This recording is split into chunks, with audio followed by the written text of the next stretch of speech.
Botafogo e Palmeiras, o Vini continua com a gente. O Palmeiras continua disposto a incomodar o Flamengo na briga pela primeira posição. O Botafogo não conseguiu construir uma vantagem ampla sobre a LDU, né?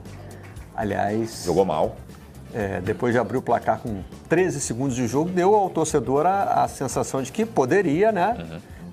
Se não necessariamente golear, pelo menos ter conforto para subir e fazer o jogo de volta na altitude, que é sempre um problema. Como não conseguiu, ficou mais condicionado nesse jogo, ficou mais... acho que para Inter e Botafogo, né? Isso acabou acontecendo. Mas o curioso é que o Botafogo é o vencedor. O Inter é o perdedor. E sabe o que é mais curioso? Mas o Inter vai jogar em casa e o Botafogo na altitude, né? Faz muita diferença. E o que é mais curioso é que o Botafogo perdeu ontem, mas se você compara a produção do Botafogo no primeiro tempo contra a LDU, jogo que o Botafogo venceu, e o de ontem, jogo que o Botafogo perdeu, o Botafogo produziu mais ontem no primeiro tempo. Inclusive perdeu, acho que o texto ali, o título que a gente viu, me foge agora qual foi o jornal que usou. Acho que foi o Dia. Caminhão de gols. Diz que perde um caminhão de gols, Eu não concordo com o caminhão de gols. Eu acho que foram duas oportunidades, né? Teve a do Joaquim Correia. E no segundo tempo não conseguiu. Que é uma defesaça também, né, gente? E tem uma do Matheus Ponte também, né? Muito bem. Uma das defesas do campeonato, essa defesa do Everton. E até um lance parecido com o do gol, né? O John não conseguiu defender o chute do Felipe Anderson na cara dele ali. O Everton fez uma defesa e ele comemora muito, né? Isso. Eu também... Tem uma do Matheus Ponte também, né? Que ele tem uma bola... chances, é isso. E curioso isso, né? As duas produzidas pelo Santi Rodrigues. Né? Que ele teve um jogo de altos e baixos, mas os altos poderiam ter dado 2 gols do Botafogo. A jogada do Joaquim Correia, ele rouba do Piquerez, uma pressão do Botafogo na saída de bola e deixa o Joaquim Correia na cara do gol. Eu concordei muito com aquela da eficiência do Palmeiras, que o jogo foi isso, né? O Palmeiras não fez um jogo ofensivamente assim vistoso, longe disso. Foi um jogo muito pautado em contra-ataque e ligação direta para tentar fazer com que o Vitor Roque e o Flaco Lopes repetissem as conexões que varreram a defesa do Universitário no jogo de quinta-feira. E acabaram. E o gol do Palmeiras no jogo acaba saindo de uma combinação entre os dois. E acho que tem uma falha do Barbosa ali de entendimento, né, do tempo de bola, tenta antecipar, a bola quica e ele é traído, e aí o Felipe Anderson muito bem sai na cara do gol e acaba marcando. Mas foi interessante o Abel ter mantido esse teste, o que ainda parece um teste. Eu acho que ele vai fazer isso mais vezes, hein, mano? Porque num jogo pesado. Assim, Botafogo com um time reserva, tá muito mexido e e o tal. próximo jogo do Palmeiras, o Palmeiras encaminhou muito a classificação, né? Então, muito provavelmente, ele vai mexer bastante nesse time contra o Universitário em casa. O Botafogo, do meio para trás, não mexeu tanto assim, né? Um time relativamente parecido com o time da LDU. O John, o Barbosa, o Alex Telles e o Marlon Freitas são os 4 que foram mantidos, os 4 titulares, né? De um jogo para o outro. Até porque a defesa está com muito problema de opção, né? O Cuiabano está fora na esquerda machucado, o Caio está fora na zaga, o David Ricardo fora na zaga. Então, jogou o Marçal, que é canhoto, pela direita da defesa. Mas aí vem a questão do setor ofensivo do Botafogo, que já é uma questão no time titular. O Botafogo não conseguiu firmar esse setor ofensivo titular. O quarteto ofensivo titular do Botafogo é Arthur, Savarino, Montoro e Arthur Cabral.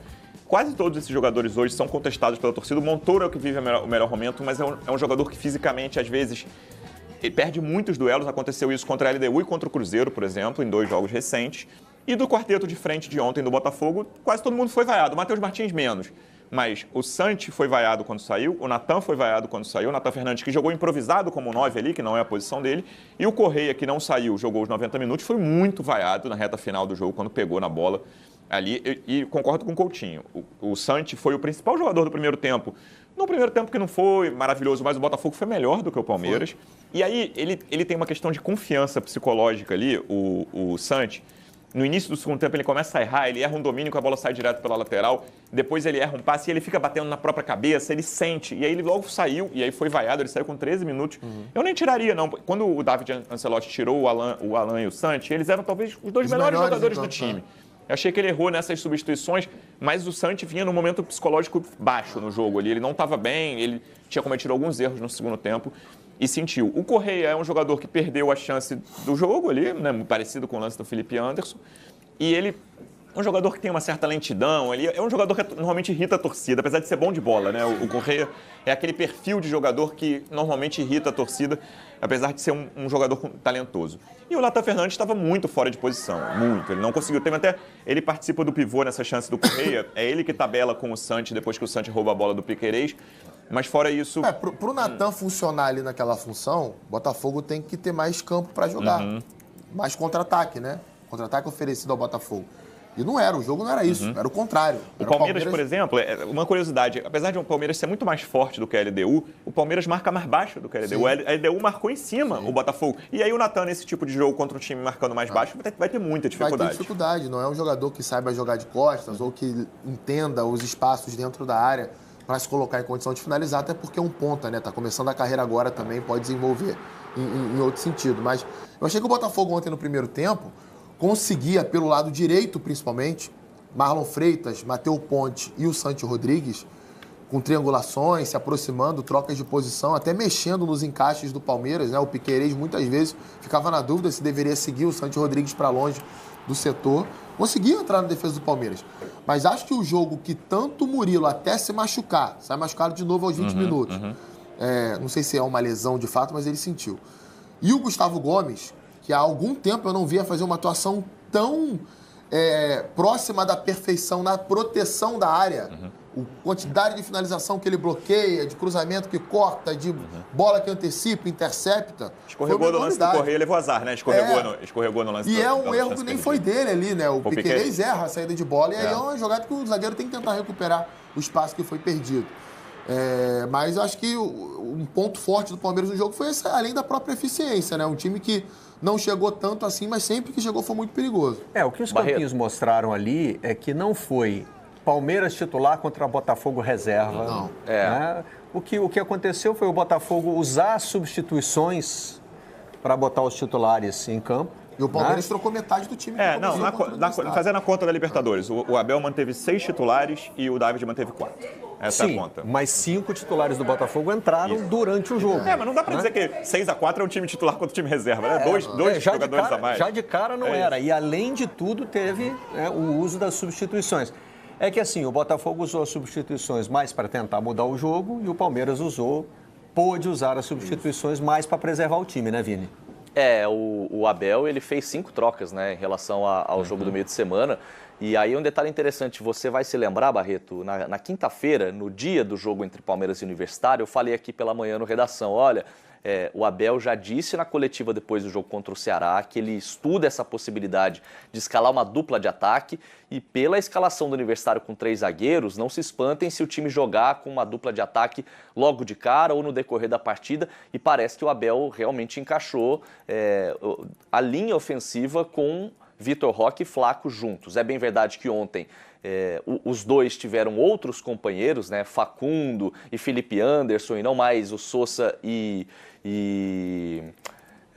o Sousa e o Maurício, que acabou entrando no segundo tempo, né? Agora, um titular que entrou no jogo acabou envolvido numa polêmica, né? Porque o Kelvin foi titular pela primeira vez para ganhar minutos num jogo importante. E aí o Giai entra na reta final porque o Kelvin sente cãibras. E há uma reclamação de um pênalti ali por volta dos 43, quase 45 minutos do segundo tempo, onde o Giai claramente não chuta a bola e vai só na panturrilha, né, do Joaquim Correa, um lance que sequer foi analisado pelo VAR. Esse aí. É um momento até que o Correa está sendo vaiado, dá para ouvir a vaia, não é para o árbitro, é para o Correa, mas eu também achei que o Giai foi muito imprudente nesse lance, ele estava muito controlado pelo Fux, ele chega e não pega nada de bola ali. É pênalti. É pênalti.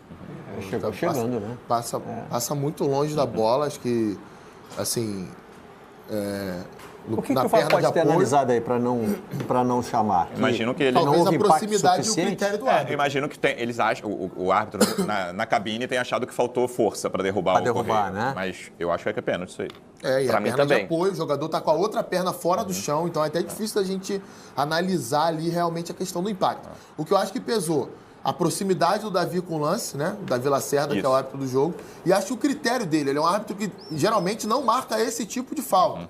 E é algo que ele tem que ajustar. Para mim, é o melhor árbitro do Brasil hoje. Não vejo nenhum árbitro brasileiro dele é muito bom. É muito bom. Mas ele, às vezes, peca por isso. Porque nessa lance de deixar o jogo correr, tem contato que é falta.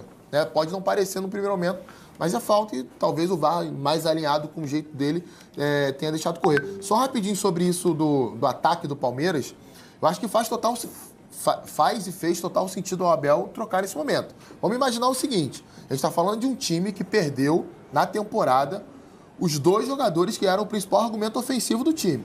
Richard Rios com as infiltrações, o volume que oferecia com a chegada de trás, e o Estevão, que era um cara que desequilibrava por dentro, pela direita, por mais que nessa temporada ele estivesse um nível abaixo do que ele jogou no ano passado. Estreou na Premier League pelo Chelsea, né? Estreou nesse final de semana, entrou no segundo tempo. Teve lá uma oportunidade de gol, até acho que foi o Pedro Neto que reclamou que ele devia ter passado. O Chelsea empatou em casa com o Crystal Palace, 0-0. Mas assim, onde eu quero chegar? Se você tem 2 jogadores que, no meio de um jogo contra o Ceará, em menos de 15 minutos, viraram uma partida para você, o jogo estava complicado dentro de casa, por que não dar sequência a esses caras no momento que você não tem outras certezas ali no sistema ofensivo?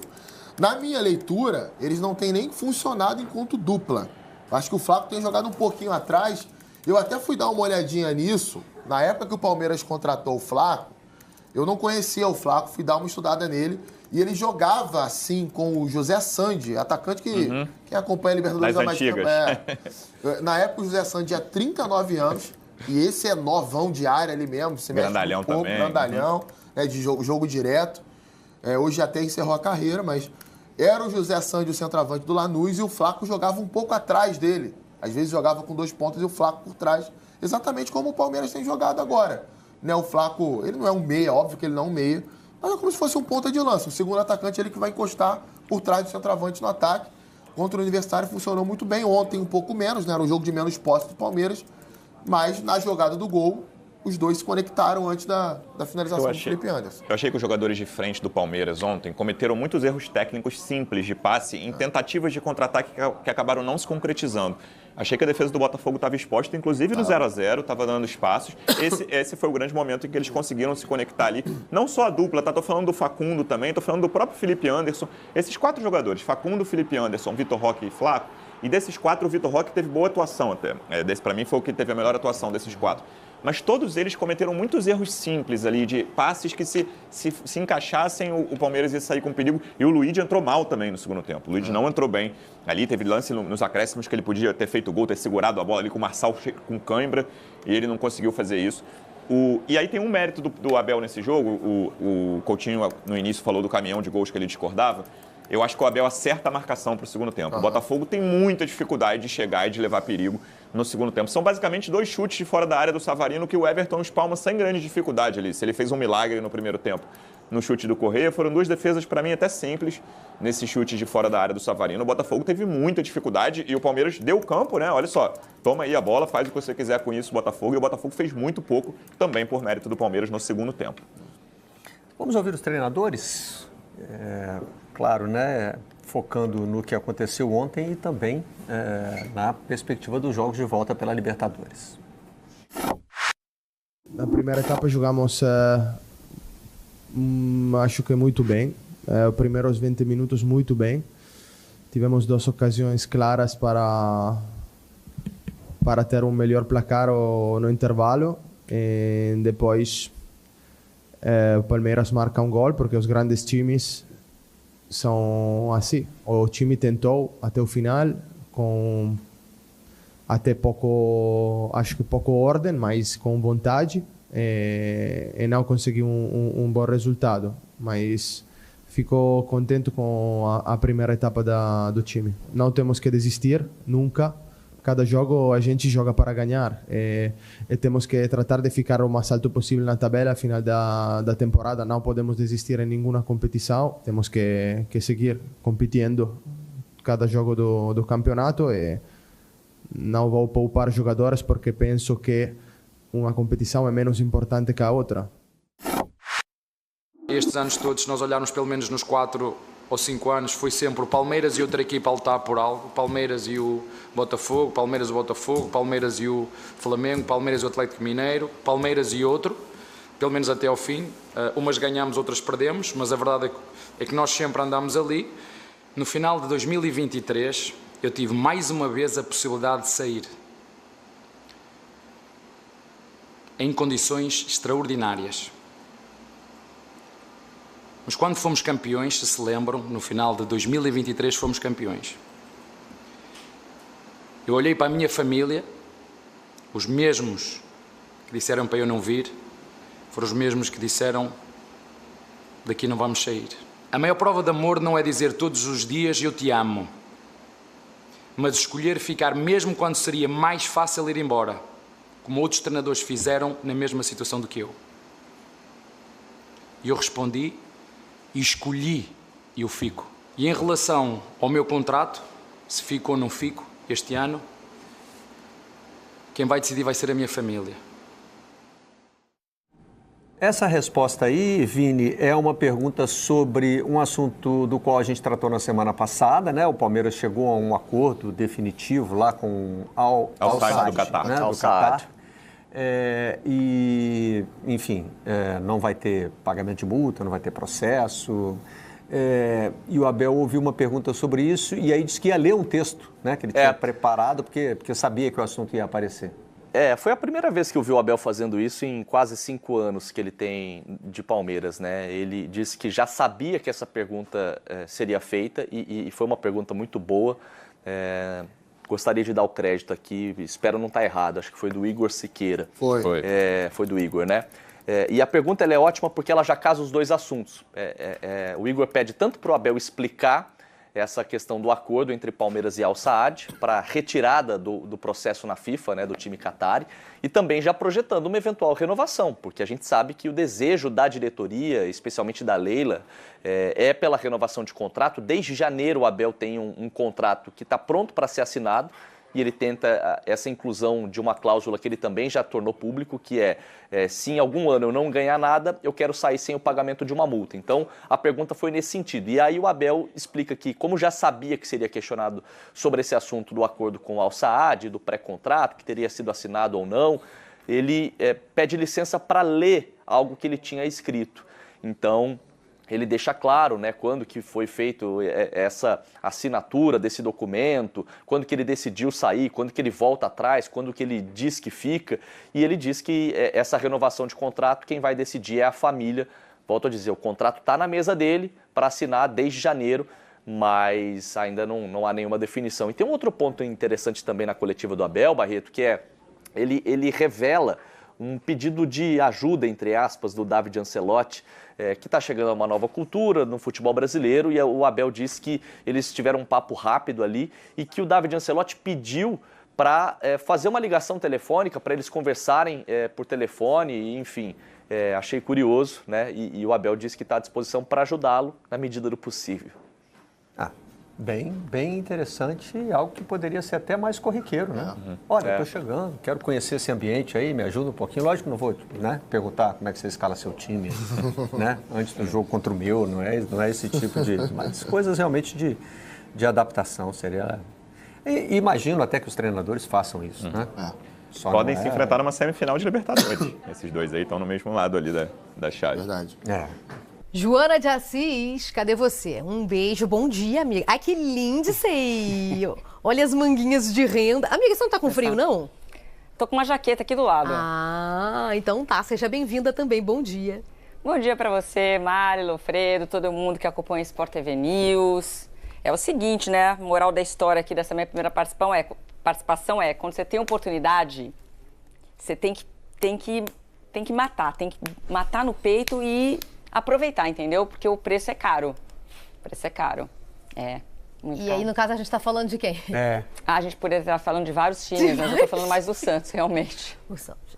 Ficou caríssimo. Serve pro Botafogo também. Então. O Botafogo foi melhor que o Palmeiras, mas não matou o jogo. Não matou. Embora pudesse ter empatado com um pênalti que, na minha opinião, não foi marcado lá no final. Mas também, se fosse marcado, ia ter que bater e aí tinha mais. Mas foi. O Palmeiras venceu o Botafogo, o resultado final foi 1-0, né? No Newton Santos, e o André Galindo acompanhou o jogo com o João Gabriel, que é um botafoguense apaixonado, que também é orientador de público no estádio.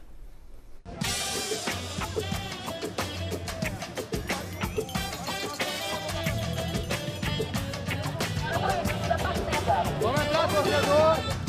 Ingresso em mãos, ingresso em mãos! João Gabriel sabe o tamanho do confronto. Já tem uns anos que já virou uma coisa mais tensa. Para ele ainda mais, porque João vem ao estádio, mas não pode ver o jogo. Ele é orientador de público. No início é estranho acostumar, até porque eu passei a maior parte da minha vida vindo assistir os jogos. E não pode ver. Não dá pra ver. 8h30 da noite. O que é que tá começando agora? Jogo do Botafogo contra o Palmeiras. Hora de pôr a audição para trabalhar. A gente escutou um Não sei se esse foi bom ou ruim. Quando dá o silêncio é que preocupa. E agora a torcida tentando empurrar o time.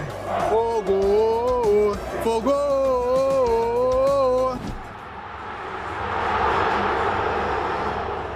Quando veio aquele desânimo, aquela baixa, é porque não foi. Eu vou te contar esse lance então. Tuco Corrêa de cara a cara com o Everton. Caraca, o Everton tirou. Caraca. Não dá pra desperdiçar. Não para de andar não, né? É um jeito de passar o tempo e dispersar o nervosismo. Foi alguma coisa boa, mas ainda não foi gol não. Foi ataque do Botafogo. Matheus Ponte errou o alvo. Cara, Matheus Ponte pra fora!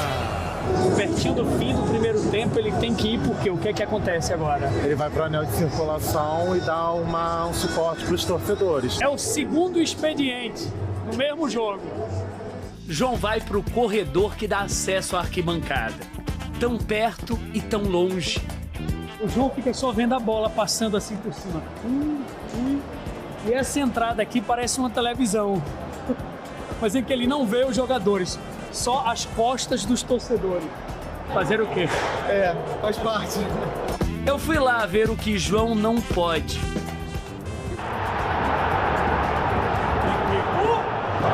Não levarei uma boa notícia. Deu pra ouvir. Você vê aqui tem um grito de gol, mas bem baixinho. Ou seja, gol do Palmeiras. Contra-ataque, gol de Felipe Anderson. Venceu o Barbosa, o Felipe Anderson levou para a grande área quando entrou na área. João saiu com a perna direita, a bola alta no fundo do gol. Esperar a virada agora, torcer pra virar. No segundo, ele seguiu tentando adivinhar os acontecimentos. Caraca, parece que foi quase agora. Chance de Savarino, o Everton pegou. O outro foi mais como se fosse um desespero. Então acredito que seja um lance contra o Botafogo. Exato, defesa de John no chute de Vitor Roque. Minuto final. Último lance. Pela reação da galera, desperdiçaram. Pois é, o Everton pegou o chute de Savarino. Aproveitar os momentos. Esse movimento significa fim de jogo. Fim de jogo. E agora é direcionar as pessoas para a saída.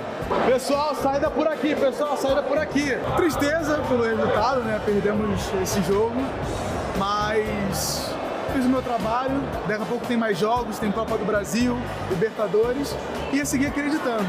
E João seguirá presente nos jogos do Nilton Santos. Mas estou aqui sempre. Não podem falar que eu não sou torcedor de estádio. Os olhos podem não ver, mas o coração nunca deixará de sentir. O termômetro do ele é muito bom, né? Ele é universal. Aconteceu alguma coisa, né? E o João estava trabalhando ali e acabou não conseguindo ver. De qualquer jeito, ele não veria um mau jogo do Botafogo, não. Ele veria uma derrota, que foi o que o placar final com um time muito modificado. Mas com um time, exatamente. E eu acho que o time, vou falar para você, podia ter aproveitado melhor esse jogo, esse time aí, que o David mandou a campo. Primeiro lance do Botafogo. Exato. Esse é do Matheus Ponte, né, que o Botafogo tem o goleiro do Palmeiras é bom, viu? Estão contratando outro, mas o goleiro do Palmeiras ainda é bom. Ele, de vez em quando, não pega todas as bolas, né? Mas, assim, é bom. O Botafogo pensava na partida de volta contra a LDU, que é na altitude, valendo vaga nas quartas de final da Libertadores. O jogo foi 1-0 aqui. É uma vantagem, mas é uma vantagem mínima. O Palmeiras não tinha essa preocupação. O Palmeiras voltou com 4-0 e vai decidir em casa a vaga contra o Universitário do Peru. Então, por isso, o David teve uma preocupação que o Abel não precisou ter. O Abel não colocou Giai e Maurício, né? Do time que mas que então, mas não dá para chamar partida. de misto só por causa E disso. o Sousa também. Sousa. Se você for analisar esse ataque do Palmeiras, a gente até vai falar das dificuldades que o Palmeiras enfrentou. Beleza, manteve o Vitor Roque e manteve o Flaco no time, mas mudou o entorno. E isso fez toda a diferença no comportamento do time no ataque, na movimentação. O Sousa, por exemplo, jogava muito mais próximo do Flaco, se aproximando no meio-campo, ali pelo lado esquerdo, e o Maurício estava em todos os lugares. Então, o que aconteceu com o Palmeiras? Ficou isolado, né? Flaco e Vitor Roque, a bola não chegava muito ali, então a gente não conseguiu as movimentações que deram certo na partida da Libertadores. Mas o gol foi de uma coisa. movimentação, termina no Felipe Anderson, mas ele é de uma movimentação dos dois. Né? Aproveitou a chance que teve ali, Isso. o Felipe Anderson que estava colado na esquerda, muito mais colado do lado esquerdo do que o Ramon Sousa fica. Ele aparece ali no meio de campo para receber e fazer um gol que é bem a cara dele, né? O Felipe Anderson. Não sei. Ele não tinha feito, não fazia, né, o gol.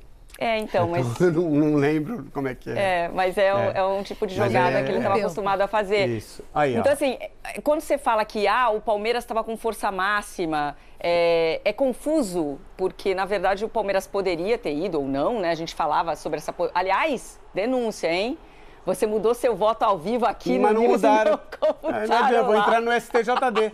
Vai entrar com recurso. Vou entrar com recurso. Temos as imagens vou pedir aqui. recurso. Não, mas eu nem falei, Jô, eu nem chamei de força máxima, só disse que o Abel não precisava ter essa preocupação. Muita gente falou, Mari, gente falou, muita gente perguntou, e até o próprio Abel falou, não sei se vocês perceberam, mas eram 5 jogadores diferentes. Mas como o Abel muda muito o time, e ele gosta de fazer essa confusão... Mas eram 5 diferentes? Eram 5, porque o Emi Martinez não começou jogando... Na lateral direita não foi o Giai, foi o Kelvin. Sim. Não jogou Maurício, não jogou Sousa e tem mais um agora. Murilo, que voltou na zaga. Então, 5. Então, eram 5 mesmo. Eu só quis lembrar que o Abel não precisava, por preocupação, mudar o time. Porque é meio estranho a gente pensar que o Palmeiras vai tomar 5 em casa e perder. Murilo volta à zaga. Mas Murilo se sente de novo. Teoricamente seria titular. Tá? Teoricamente seria titular. Então, na verdade, você está retornando um titular. Não dá para dizer que você está jogando... Ele pertence à força máxima, se a gente ele assim pertenceria à força máxima. Ele não jogou o outro. Isso. Né? Mas ele pertenceria... O Kelvin, que foi contratado agora. Não, eu estou dizendo o Murilo. O Murilo na zaga. O Murilo, ele pertenceria à força máxima. Ele não jogou outra partida, mas ele pertenceria à força máxima.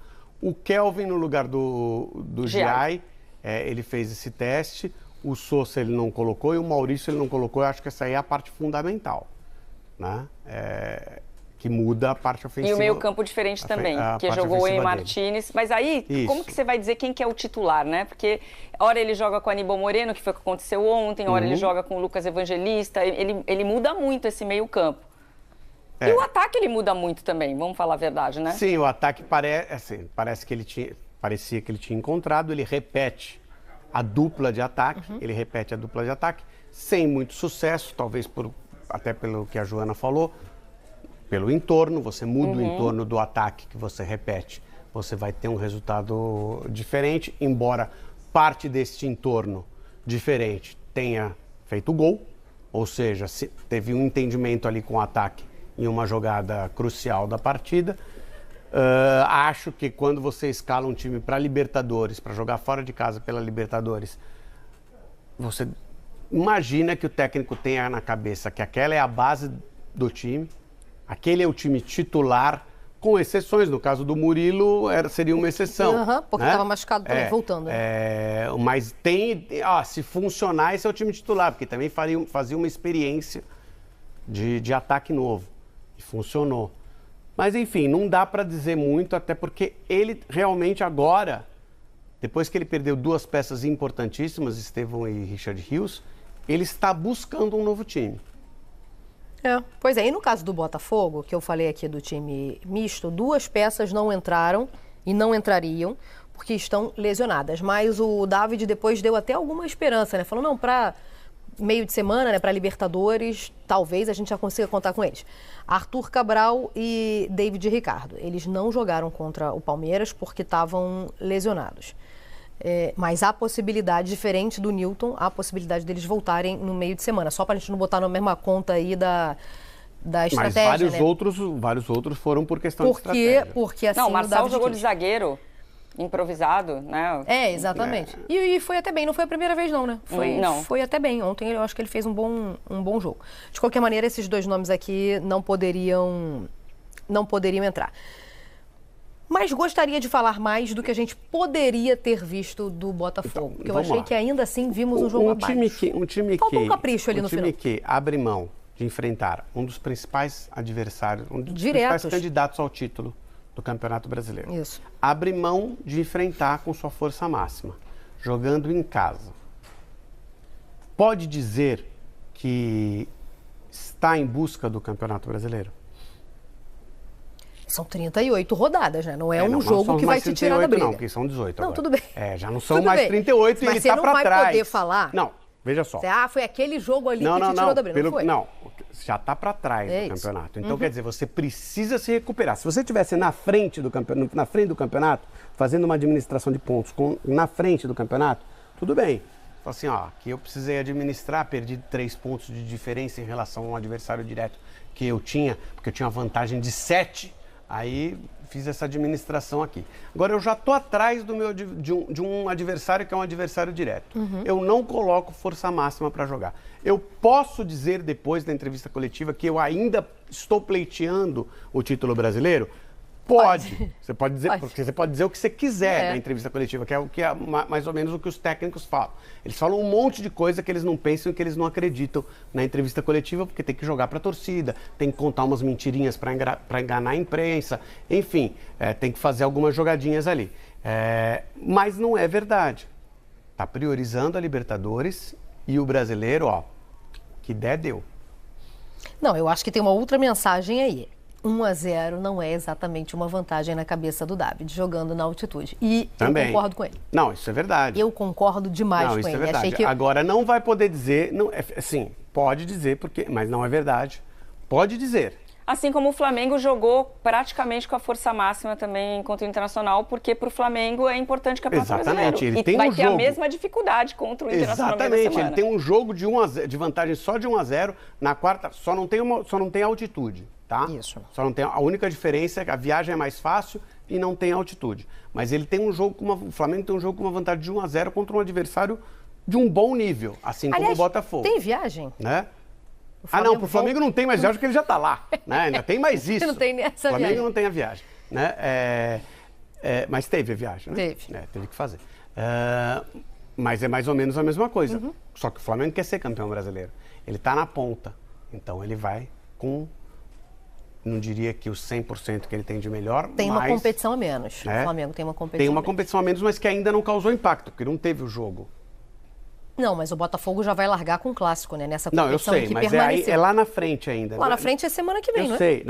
Não nessa semana, na outra. Falou sem ser nessa outra, Isso. Né? Não, o que eu quero dizer é o seguinte, não tem o desgaste da outra competição, porque por enquanto enquanto fez jogo. O mesmo número de jogos que o outro. Né? Não, mas assim, se você está participando de 3 competições e você faz a administração de carga, você considera Não tem nenhum problema. Você só não pode chegar e depois e dizer, não, queremos ser campeões brasileiros. Não quer. Não quer. Quem quer ser campeão brasileiro não pode poupar nada. Não é que não pode poupar nada. Você não pode poupar contra o Palmeiras em casa. Se você quiser poupar se você for poupar contra o Sport, mas vê o contrário. Olhando a classificação do campeonato, você fala assim, se eu não colocar força máxima, talvez dê para ganhar do Sport. Se eu não colocar a força máxima, talvez dê para ganhar do Juventude. Se eu não colocar a força máxima, talvez dê para ganhar do Vitória. Mas o Botafogo mesmo sem força máxima... Né? Não foi mal, não.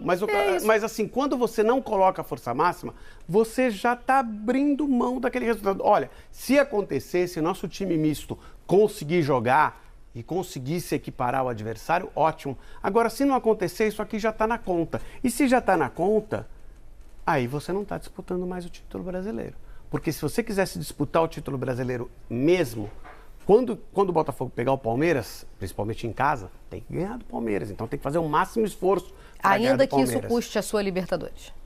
Ninguém garante que custa.